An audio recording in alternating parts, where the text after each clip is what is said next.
Alrighty, I'm back here in our wonderful office in Denver, Colorado, and we're looking at some AR, and I'm going to be looking at some more advanced stuff. I'm going to grab Crunch off the Epic Marketplace. Oh, I closed Epic. So I'm going to look at using Crunch off the Marketplace. You can grab it for free. I'm placing him in the scene, a bit more complex character. Look at doing some fake shadows underneath him as well, and see how we can do this in runtime, you know, the tweaks you need to do and play. That way you guys can add OSC controls or mix and match some other tutorials. So I've gone ahead and I've added Crunch into my scene here. You can see Paragon Crunch there. I'm also going to make a blueprints folder, and we need to start by making this work at runtime, because the things we're going to do with the fake shadows require it to be running at runtime. So if I hit play, then what you'll see is I get booted out of the camera and put on my own controller. So I need to fix that to start with. So I'm going to create a simple blueprint that possesses the camera on play. And I'm actually going to make that an actor component down here so I can add that to the camera. And then whichever camera has that on it will be the camera that I possess. Sounds straightforward. I'm going to create an actor component. I'm going to call it BPA camera possess. I'm going to open it up like so. I'm going to get rid of the event tick. I don't need it.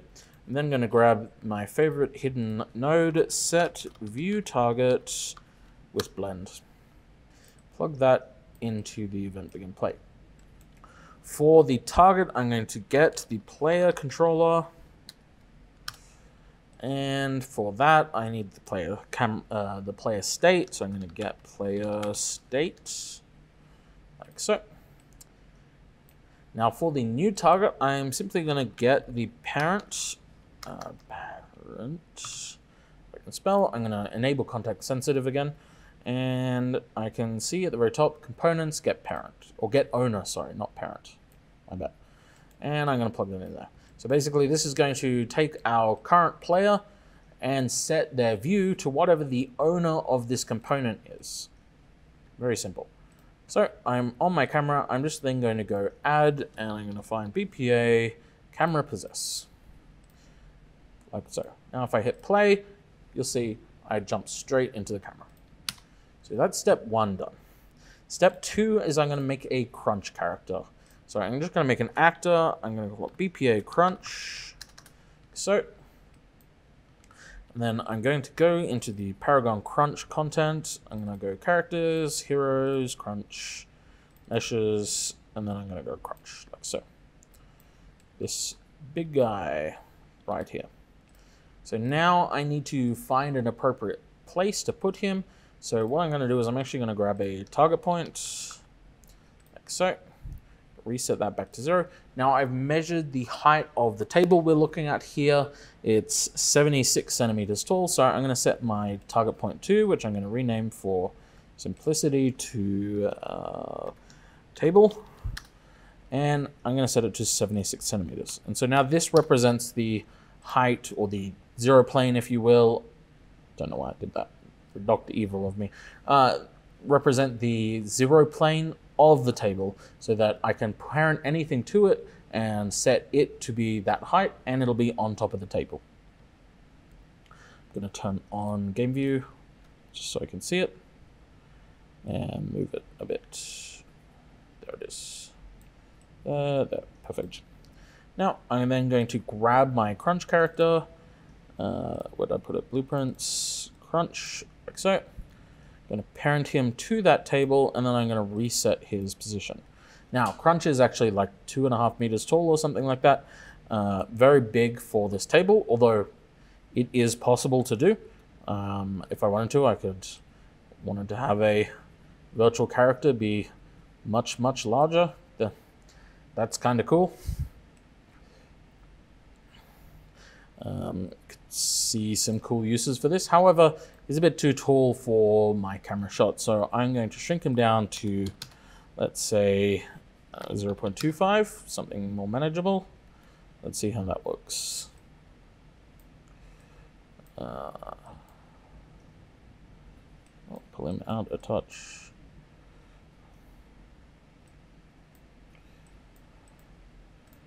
And I'm just going to set his focus.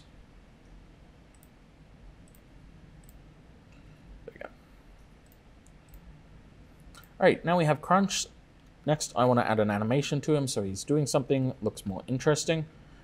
In my case, I'm going to switch this to animation asset, and I know there is a combat idle in here.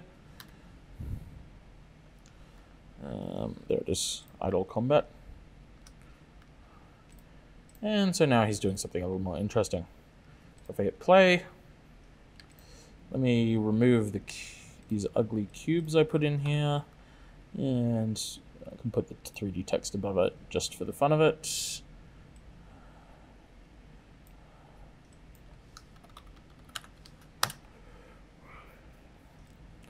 There we go. Looking good so far. So the next step is he doesn't really look like he's in the scene. And I can do a little bit with lighting. Like I feel like the room lighting here, he should be a little darker. So I could go into the exposure of my camera and maybe 11 or 11.5 is better. It's also, it's also a little warm in here. So I'm gonna grab my color grading and temperature. I'm just gonna warm him up a little bit. He's looking like he belongs a little better now. But the main thing is a shadow. Now there are a few things on the marketplace and a few tricks you can do to do shadows, but generally they only work with a directional light, like a sun that has even light, parallel light coming from a source casting a hard shadow. In a room like this where we've got a lot of light sources and it's a very more minute shadow around things, it doesn't work as well.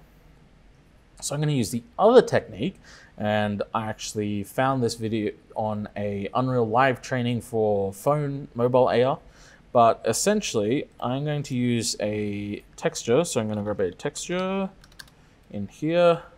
I've got my desktop. So this is just a very tiny little circle I made in Photoshop. There's also, or this one, sorry, this one is from the Unreal AR project, but you can make one in Photoshop. I'm going to import that. I'm also going to make a shadow material. So m_shadow. I'm going to set this to be translucent, and I'm going to set it to be unlit.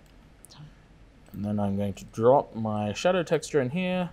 That can plug into the emissive, that can plug into the opacity, and you can see we've got a little shadow. I am going to multiply this like this and probably set it to 0.5 and plug that in just so I can control how intense the shadowing is. So in our crunch, what I'm going to do is I'm literally just going to put 2 of these under his feet.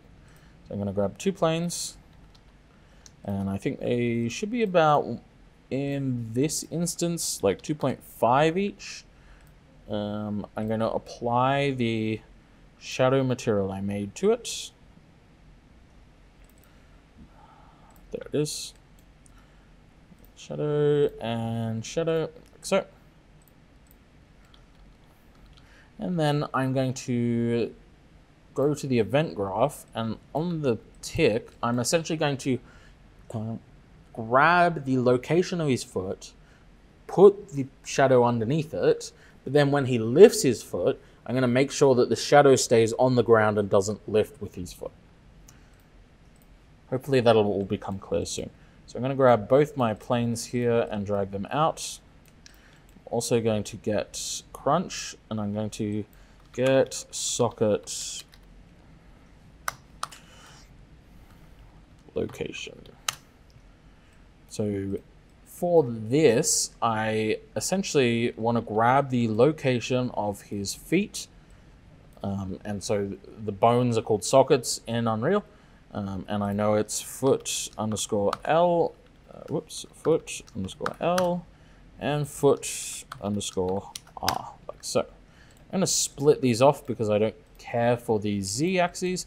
I'm going to set the world location of these 2 assets, these 2 planes. So set and set. I'm going to split these off as well. Split. I'm going to plug X and Y into that one, and X and Y into this one. Now, these are, these are world location sets, and currently it's set to 0, but you may remember our table is actually 76 centimeters off the ground. So this would set them below the table, which we don't want. So what I'm going to do is I'm just going to get the actor location, which is the location of this blueprint itself, and I'm going to use that as the Z location in these, so that the shadows will always be at the same level as the blueprint. Now, if I hit play, you'll see it's a little minute, but it does look better. I may need to tweak that shadow a little better. So 0.75 maybe. There we go. Now we're getting a bit of shadowing. And it's not very obvious here, but it is moving with his feet. So if I was to grab the blueprint, and it's going to be a loud bang in a minute. What I can do is I could set this to like a jogging animation. She has so many of jog backwards. Sure, backwards will do. You can see it's moving with him. One thing that we can do here, just to spice it up a little bit, is we can actually fade the shadow depending on how far his foot is off the ground, so that it looks more realistic, I guess, essentially. So to do that, I'm going to edit the shadow material slightly. I'm going to, wherever it is, here we go, shadow. I'm essentially going to create a new value and plug it in here and convert this to a parameter, and I'm going to call this one shadow intensity.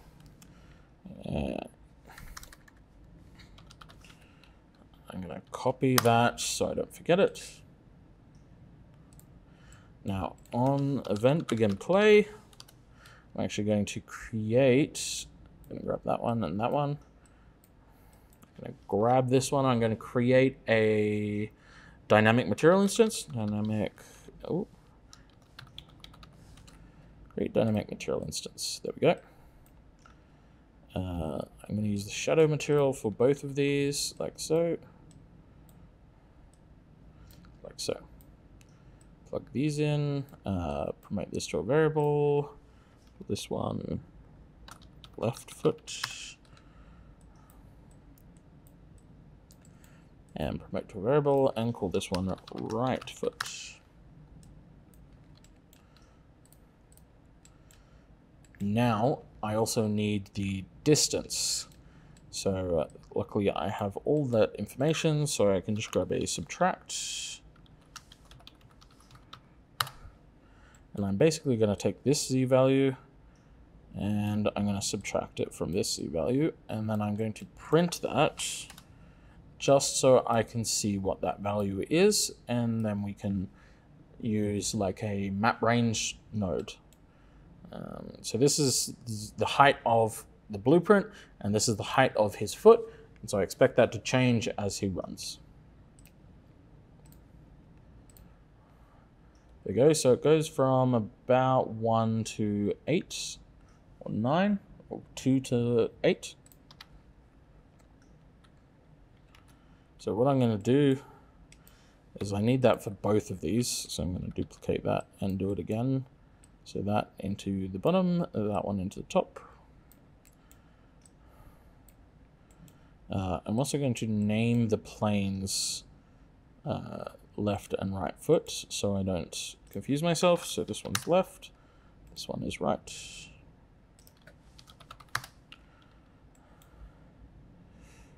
And they need to be swapped on this. So that one goes into there.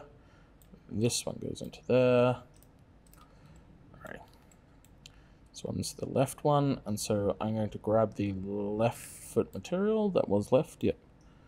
Left foot material. Gonna set static. No. Set scalar. Parameter value. Nope, I copied something at some point. Damn. Alright, I'm going to set the value of my shadow parameter.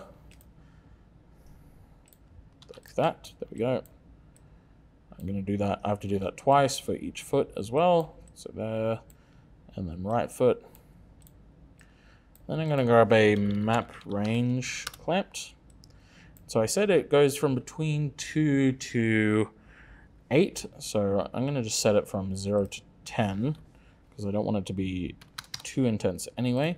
And then when it is at 0, I want it to be 1, or full intensity. When it is at 10, when it is at 10, I want it to be the least intense. So I'm going to keep it at probably not 0, maybe 0.2. Plug that in there, plug that in there. Duplicate this because we're doing everything twice. Plug that in there, plug that in there. And what we should get, fingers crossed, is as he runs, hey, there we go. So could definitely use some tweaking here. It also doesn't help that Crunch is running on the spot, moonwalking. However, now you can sort of start to see where these things sort of come together. It's probably going to be the video thumbnail. But hopefully that was a little more insightful if you want to create something a little more interesting. Definitely please like and subscribe if you found it interesting. Otherwise, I don't know if I'm going to do any other tutorials while I'm here in Denver. I'll have a think, but thank you for watching. I'll see you guys later.